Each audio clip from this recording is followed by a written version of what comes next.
So, our next speaker is from Indianapolis. Cool thing about her was she was a cheerleader at Purdue. Isn't that cool? And now they're #1 in the nation. But don't be thinking she's all, lipstick and pom-poms and all girly. That she is.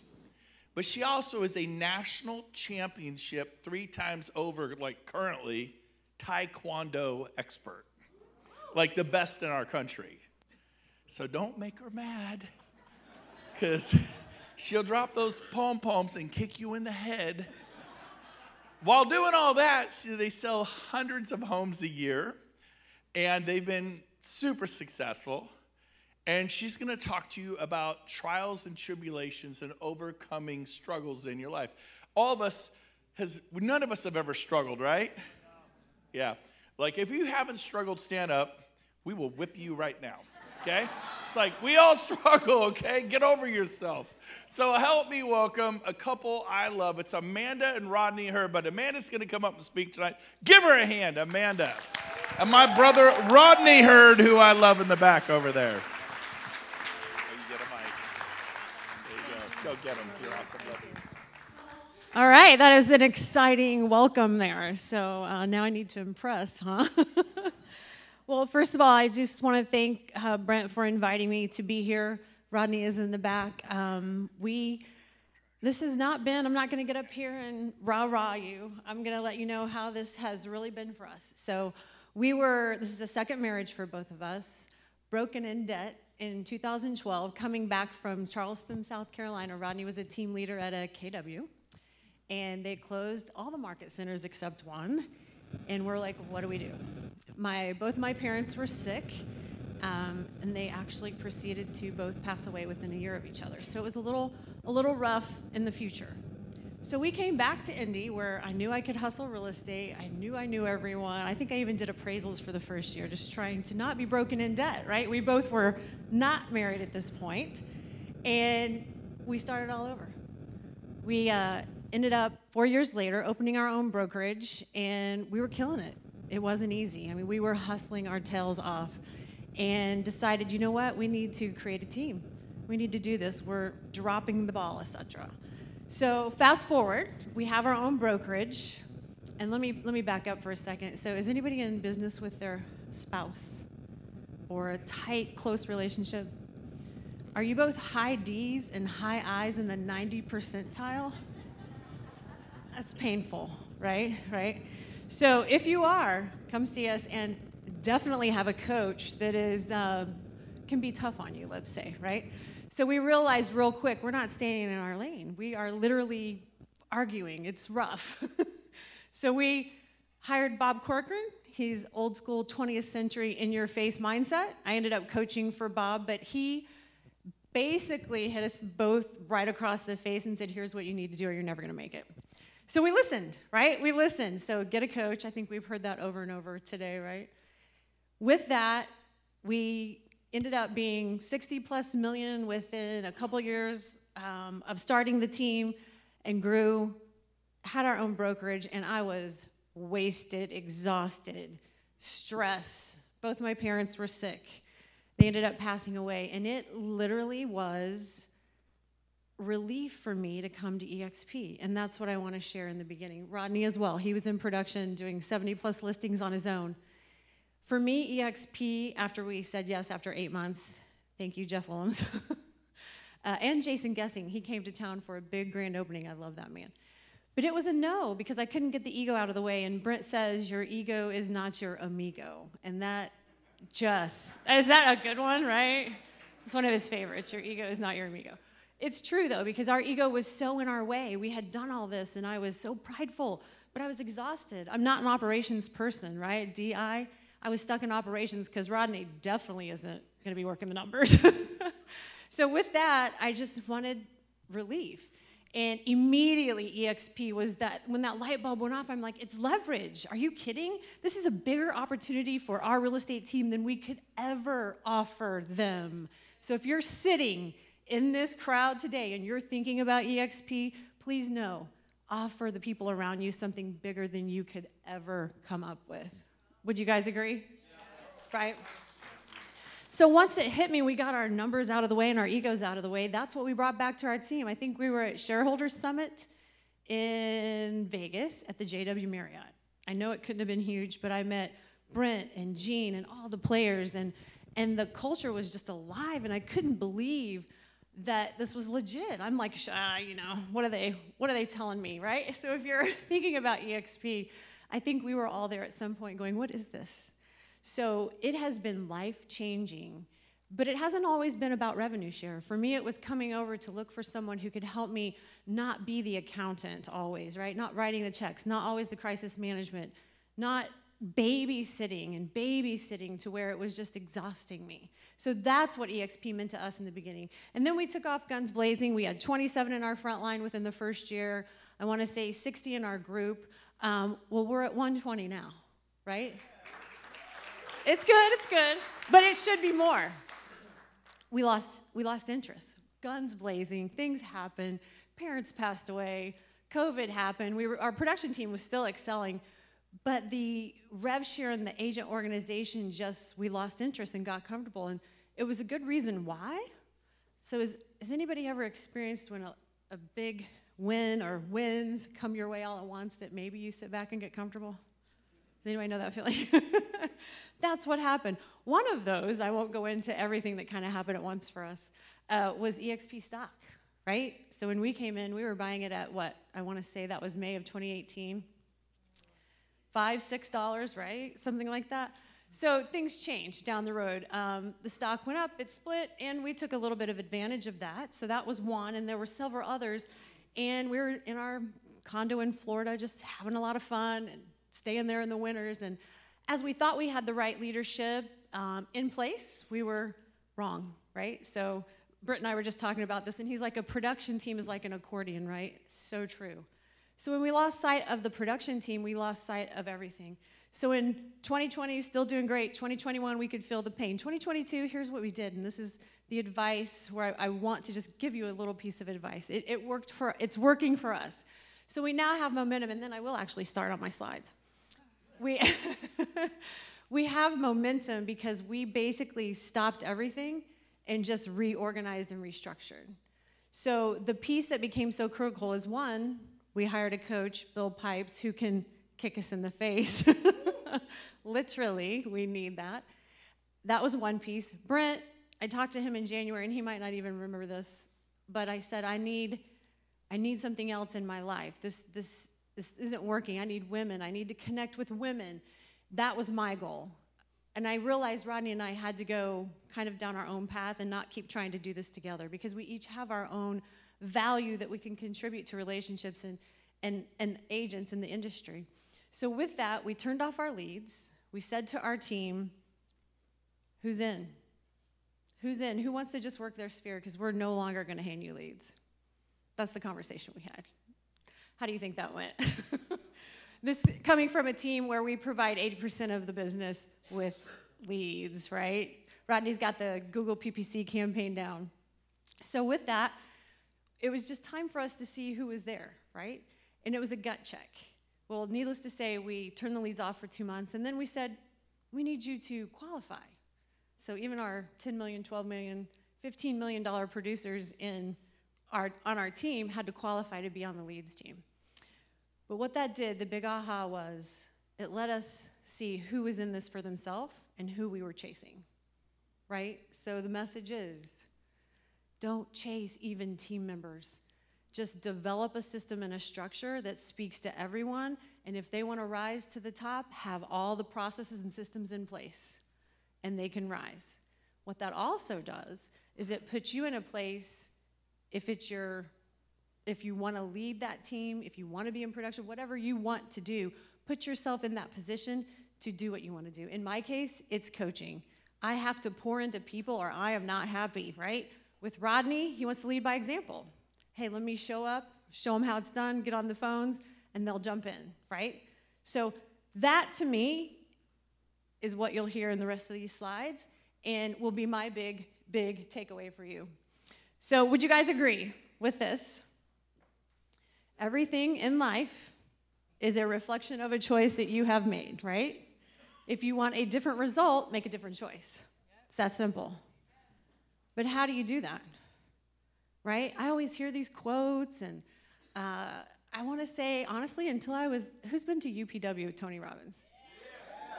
Right? Okay, so 2022 was restructuring. I mean, our production went down. It was nuts. But things kept happening in my life that kept showing up, but I was like, all right, well, how do I do that? And I'm coaching people how to do it, but in my head, I was dead. That's a Brent one, too. If you're in your head, you're dead, right? So here's what was asked of me, and this is less than a year ago. Is every decision in your life contributing to your goals, life, and business, or is it contaminating it? And that hit me across the face, too. I just got chills because I know where that went. And Rodney and I took that, and this was our business funnel coach, actually. Cease Savant, anybody know Cease? Him and his wife, they're amazing. So he says this to me, and I'm just like, wow, that's my mindset check every day. So here's your mindset check every day. When you wake up, is every decision you're making contributing or contaminating? And that can be personal, right? Team, production, agent attraction. And we were contaminating it because we'd lost interest and we were complaining. We were in our heads. We were negative. We literally were the problem and couldn't get out of our own way. And when you're DI, you literally can't get out of each other's way. We can't even speak the same language sometimes as well. We want to end up in the same place, but it's a little bit rough. So I think it was it Andrew who brought up rocket fuel? We are hiring for an integrator if anybody's interested. If you want to head to the Midwest. That's the person we've been looking for, I don't know, for a couple of years at least. And so we try to do our best plugging in smaller sections of that. So I don't know, what do you guys think? Is that a great question to ask, right? So when you see the quotes, the next question is to be, all right, well, how do I put that in action?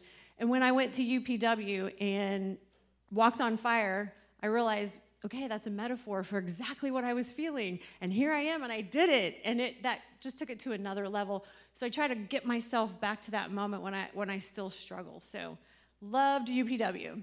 Okay, so clarity. Here's what I would say.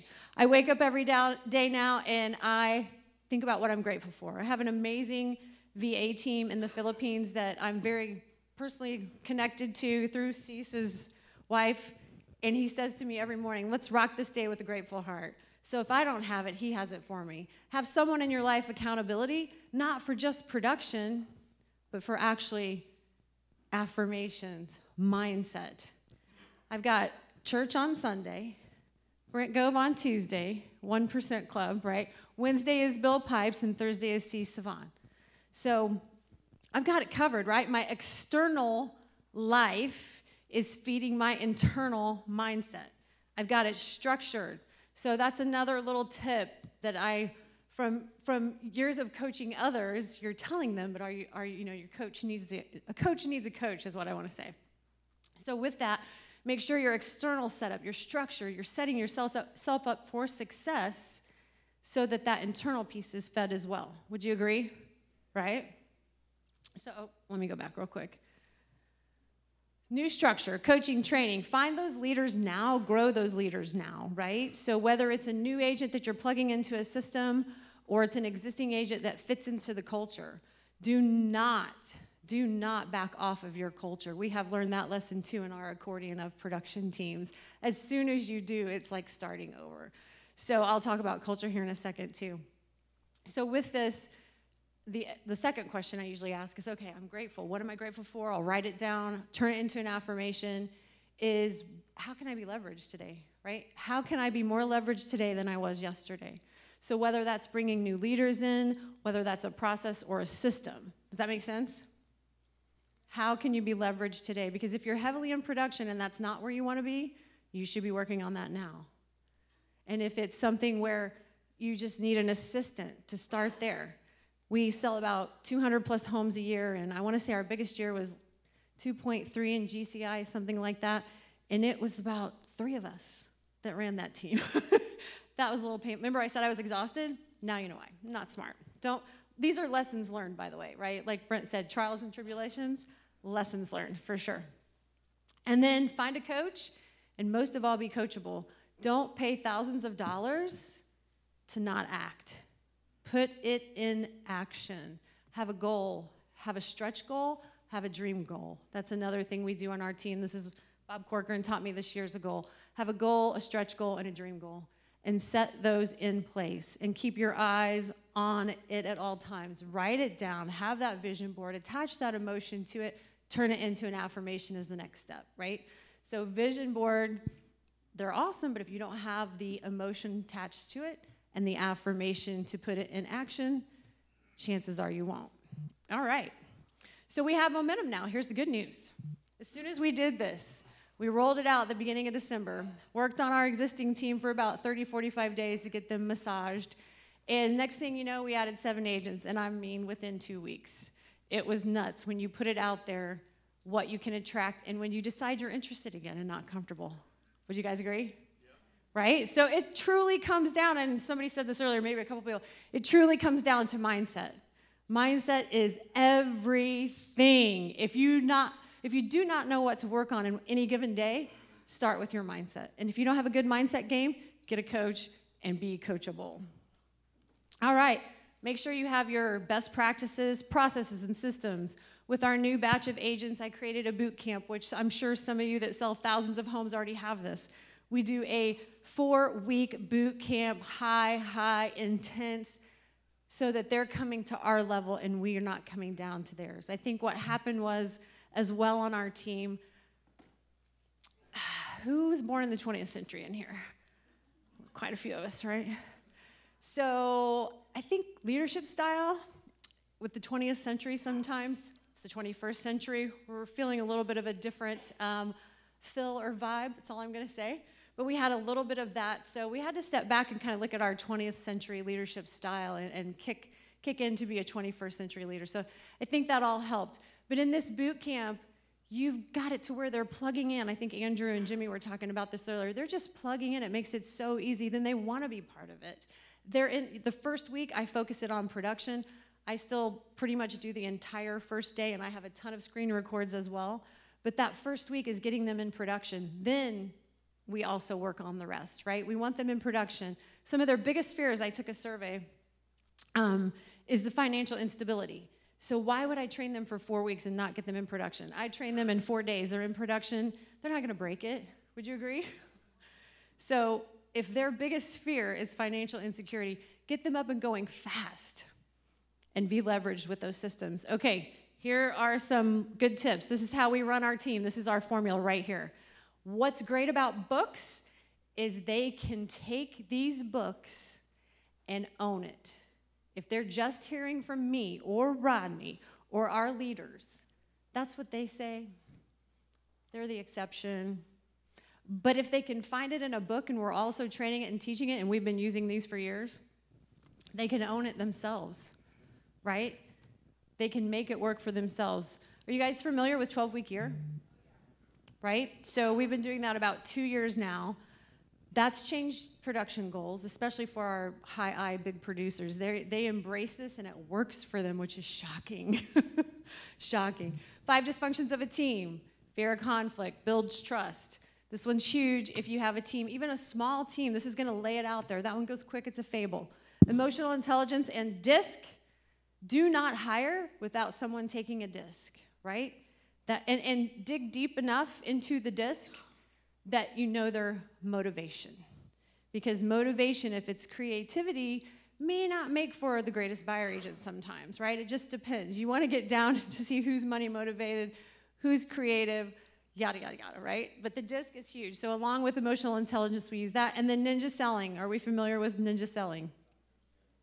If you are not, this is the playbook on how to be an agent, right? So 12-week year is the foundation. This is how to drive yourself, set goals, measure everything, right? You even score keep on a weekly basis. This is your foundation. Ninja selling is how to be an agent. So if I hand an agent this, even when in recruiting, this is a gift. Give ninja selling as a gift to agents you are attracting. This is the playbook. And you layer that on a great foundation and systems and platforms that you can tap into along with best practices, then you've got the formula. So and these are easy to listen to them once, but emotional intelligence, that's something you can read over and over at different times in your life, and you're going to grow from that, absolutely. All right. So agent attraction piece, I just realized along the way that we had to have mentors and business partners. And here at EXP, you can't really ask for any better. I mean, we've got Brent and Jean and James. Everybody loves on us. You know, we've been here since May of 2018. We get to see them several times a year. And it doesn't matter when we call or when we text, they are there for us. And that, to me, I've never found anywhere else. And having your own brokerage, you're kind of on an island by yourself, so it feels good to surround yourself with those amazing mentors. With Agent Attraction 2, be your authentic self. Find your authentic self. Mine is coaching. I didn't want to be in operations. If I can come from a coaching platform, then I'm loving every day. I'm fed. So find your authentic self and attract from that. Do find your avatar or avatars, whoever that wants to be, but find your authentic self as well. Events is what really took off for us. We had Bill Pipes come to town. We were doing EXP Explains the first 2 years, and that worked well. Like I said, we took off really fast. This past year, we just infused our area with, you guys know Russ, he's with EXP, Bill Pipes, others. I did some of the events and just invited everybody, and it was free. It was free to every brokerage, broker neutral. It was pretty amazing, and you just keep inviting, right? If you're not the agent who wants to call and be like, hey, let's go to coffee, right? Who loves to do that? Who's going to coffee? I know you guys do. If you don't, call them and invite them to events, right? Let the events do the heavy lifting, just like Brent says. All right, so I have two last slides. Here's something, and I believe somebody mentioned this earlier. Something keeps showing up in your life, you should probably pay attention to it, right? So this kept showing up in my life. Our deepest fear, it's not that we are inadequate. Our deepest fear is that we are powerful beyond measure. It is our light, not our darkness, that most frightens us. We ask, who am I to be brilliant, gorgeous, talented, and fabulous? Actually, who are you not to be? You are a child of God. We cannot serve man and agents, so to say, and also serve God. So find your authentic self. Your playing small doesn't serve the world. Give the gift of you to others and face everything and rise. That's all I got. My time is up.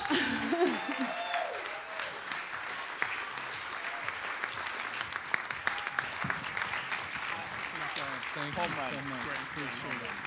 Love you. All right.